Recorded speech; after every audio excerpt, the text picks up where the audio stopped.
What's up, everyone? This is the Late Night Channel Eeps. I'm your host, EEPMON, episode 27.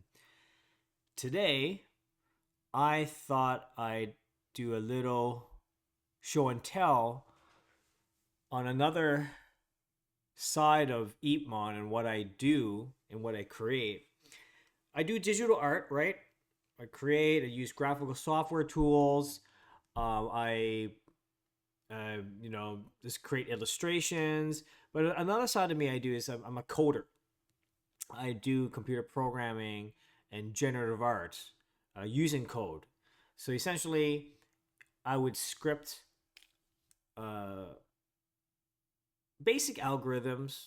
And when I mean by algorithm, it's nothing fancy. It could be just random generated content or values or numbers that allows the generation of some kind of visual output. So I thought I would give you a little show and tell on that. And let's begin. Why don't we go and get started here? So this is the eatmon.com/data art side of myself. And this is a photo of me. It was actually earlier this year, I was in Japan from end of January, of between January 30th, and I was there for a good half month. And I was giving a presentation. I was invited by basically my rep, Aki-san, who he's based in Tokyo, and we met during my Team Canada trade mission in Japan. I think that we've developed a really great business relationship that we decided he would be on the lookout for my interest if there are any opportunities in Japan. So post delegation, the Canadian delegation, I've returned back to Japan, and through him, I did a lot of presentations and continued business development, as well as activated an event with the sponsorship of Wacom. Actually, Wacom is the stylist people, and Toa Engineering. Anyway, long story short, I came back again, did an event, and yeah, I think things are great. And looks like I'll be back in October this year. But I'm gonna go straight to here, and basically, I was presenting what I call data art, and essentially, well, the description is right here, and I'm saying it's sort of the intersection between data science and artistic expression. Data is everywhere, as we all know. It could be like just in their servers, or like it's streaming real time. There's all this data out there, and I see data as data as a medium, a kind of like acrylic paint or oil paint, And with it, using code, I can express it in different visual outputs.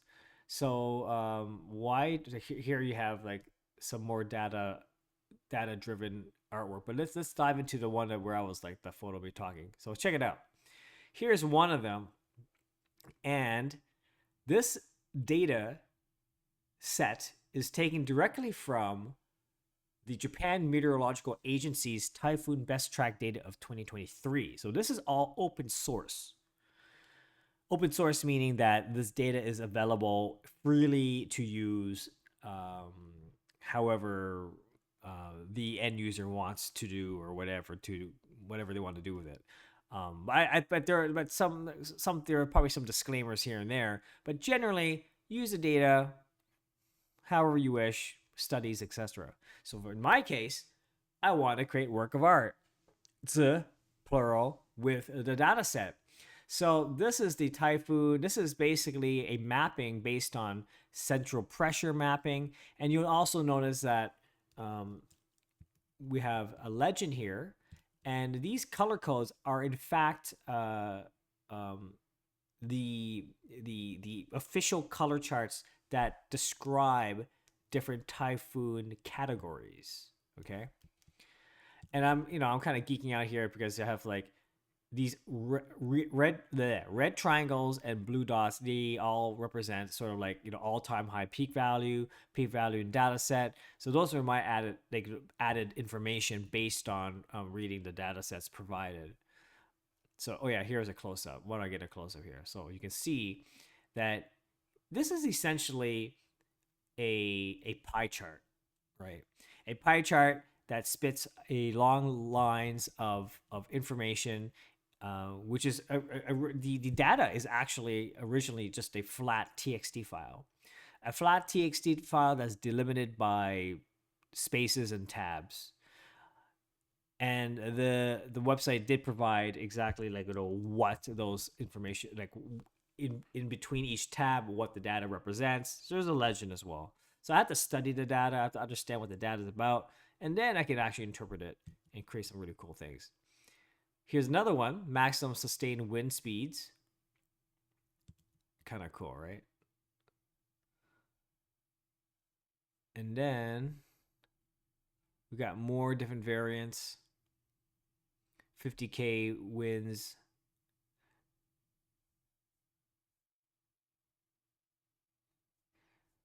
So here's another close up. It's pretty cool. It's pretty cool. I can go on forever and talking about the day. But see, what's really nice is that it otherwise the data is just sort of like stored in servers and kind of forgotten. But if you create works of art with these data sets, like it elicits an emotion, like an emotional response, uh, more so versus something the same information that's on a spreadsheet, right? And do I have was there like a link to the data source? Or maybe this will go to it. Yeah, this would go to the data source. Here we go. Best track data. Here it is. So I'm taking the best RSMC best track data text from 1951 to 2023, and I think I could I can just get 2023 here. So here's that. This is it. That's the data set. Straight up flat file TXT, delimited by spaces and tabs, as you can see here. Ooh, okay, that's not what I want. And there was a legend that describes it. So simple as that. So in code, what I have to do is that the code, but the computer program that I scripted has to read this file, and then it needs to create the rule sets necessary to break apart the data set. So it's like, okay, if you find another space, break that out, store that. There's a lot of like form in the code. The code side, there's a lot of formatting. But once you organize the format, then you have a rule set, and then once you have that rule set, then you can like, okay, now I prepared it, everything's nice, and now how can I use code again to take the prepared data set to create something visually interesting. So there's many processes involved. Yeah, I'm digressing a bit. I apologize, but let's get back to the data. Now this is really cool. Another data set that I collaborated on is with an Italian startup called Novak.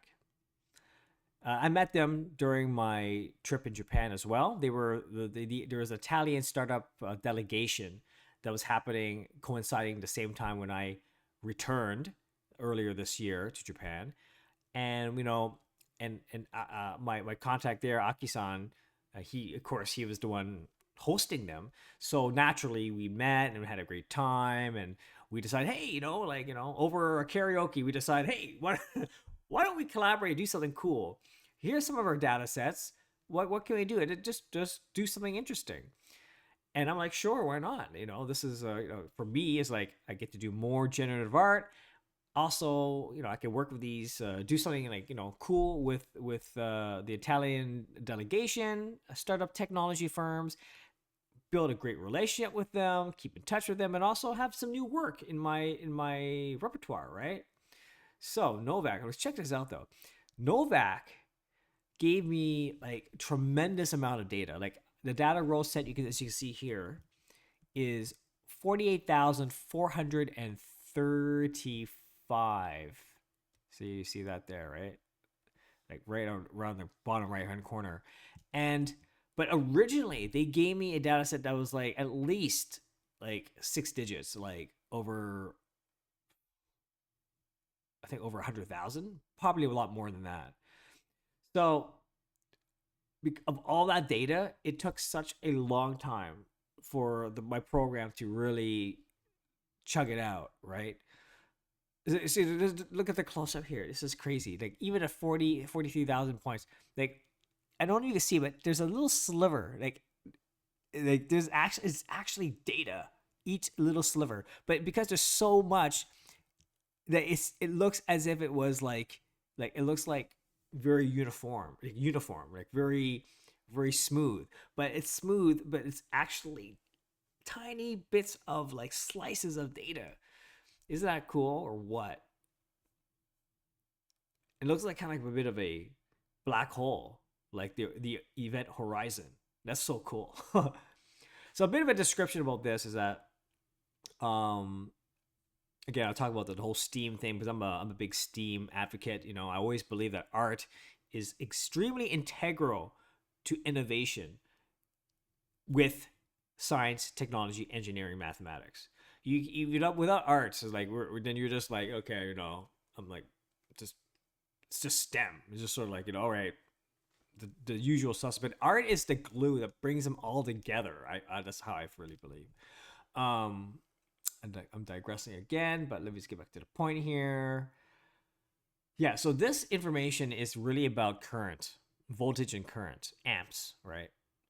So as well, I think we all pretty much understand that that voltages and amps they're kind of like sine waves. They kind of oscillate, and as a result of the oscillation from negative to positive, negative to positive, results in a shape such as this. Now, when I'm scripting it, I'm coding it, I'm doing stuff, I really don't have a full picture of what the program would spit out. Like I have some idea, I have a framework, but the overall shape of it, I am not too sure. And when the program spit this, when generated this, like I was like, then I looked at the data more carefully, and I'm like, okay, it's because, you know, here it is. The voltage data was used to create the aqua green, and it's interesting to note that it's fairly consistent, resulting a near circle. The current values which is in the middle, yellow, are consistent at 0.00259, and then halfway through flips to negative 0.0259, rendering a half circle. Yeah. So you can check out my website, epmon.com slash like data art, and you will find you can explore some of my stuff here. I just thought I'd show you these things.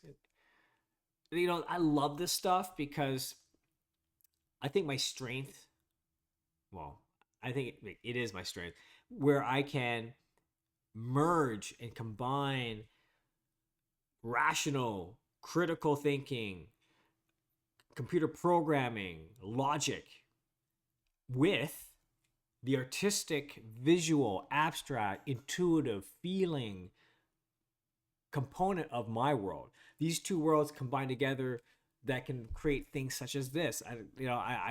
And I feel like I'm really like when I'm coding, I'm like this. It's interesting. When I'm coding, but I'm also thinking what the outcome could look like some of the parameters I put in.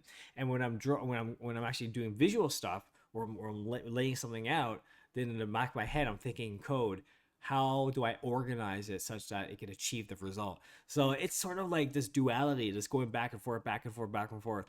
And I love it because I'm always so like, it's just like constant stimulation of keeping me like, you know, active. Boom, boom, boom.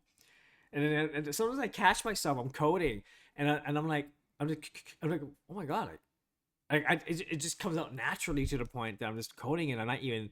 It's like meditative. I was like, wow, wow. I was like writing another language, just doing stuff. I was like, wow, I'm like coding as fast as word. Like, I mean, I know I'm not chilling, I'm not like, flexing or anything, but it is quite it is quite interesting when the speed of which I'm coding is almost as fast as when I'm like writing a Word doc. It's just, I don't know. Maybe I'm just messed up. Here's another one. This is with Brick Sensitive. This is another Italian startup, and their technology is very interesting. They use these like these devices or sensors, and what they're like basically like as it says, they provided me telemetry data sets that's able to that has each sensor or node or this device that's placed on a structure. It has its own IP address, is able to sense humidity, temperature, get XYZ coordinates. This is important because it measures, apparently, like I'm not the expert, okay, so from how I understand, it knows the structure's integrity, and strain, and how sturdy, how robust is the building, based on getting certain like data sets of vibrations and all that. And this was my understanding again is that this was interested. They had some interested parties because of course Japan is very earthquake prone. So this is very useful technology for them, so that they that if they were able to detect that a certain structure is out of shape basically or needs to be replaced, they can address it early before a, god forbid, a catastrophic event that happens, such as an earthquake again. So they gave me a, like, again, so a sample set, a very small sample set, 3,493 for this one. But just look at that. Look at that. I was, because like they gave me so much data, I had so much stuff to play with, and really achieve some really interesting results. Like the red, the white, and the green, the blue, they all have a meaning. They all have meaning. Um, like all have this, and I chose those colors because this sort of like the brand colors, but they all have, like, everything has a reason. I could talk about this more off, like I could like go off and talk a lot about this, but I just felt that maybe if you're interested more, go to my website, check it out, and go from there. But this is what gets me excited, folks. I love that. Data art, generative art. I can use it interchangeably. Um, and here's one more here. Witty is another Italian startup. And again, it's almost like a what's it called, a pulsar. It looks like it's it's almost like really oscillating. This has 194 rows, so it's much less, but already, like, whether you have a lot of data or a little bit of data, the output for this particular instance, which is a pie chart thing, is it's quite interesting. It's neat. Look at that. It's so cool. Anywho, where are we at? Almost at 20 minutes. I thought I'd give you a show and tell about that. Again, I want to keep this very light. Today's Sunday. I'm a little tired. Long day. But yeah, this is the week, folks. Eatverse is launching on Friday, and I hope that all goes well. And I mean, this is the first time we're launching it, and we're going to be doing more iterative, more Eatverse down the road for sure. And this is the first time. We'll do what we can. We'll do the best we can to get everyone to rally behind this. But if it doesn't happen, if there's only like 10 people, 10 to 20 people appearing, that's fine too. I'm really happy with that. It's just my mission, my goal is, one, launch eFirst. Okay, what Killjoy and I have been building, I think there's a very strong longevity play. And two is that we successfully would have people who are just naturally curious about what this is all about, and what is the world of digital collectibles, and how do I set up a wallet. Like, this is an info session. And so that those are my two main things, and they're going to be fulfilled. Now, in a matter of, like, is it going to be like a sold out crowd? That doesn't matter for me. What matters that is really starting to engage the community, and would be a great start. And then we'll see where it goes later on. Anywho, there's the subscription right here. We could register. If you're an AutoGano, definitely register via the link here, or of course go to eepverse.xyz, EEPVERS.xyz, to join up in our mailing list for up-to-date information. Okay, folks, that is it. Wow, 21 minutes. This is probably one more of my longer ones. I hope you enjoyed what I had to show you, and maybe piqued your interest in looking to see how you can integrate digital art or your creative practice with technology and code. Visit EEPMON.com to check out more of my work. But until then, I will speak to you all most likely tomorrow. Have a great evening, have a great afternoon, and have a good morning, wherever you are. This is the Late Night Channel Eeps, signing off. Bye-bye.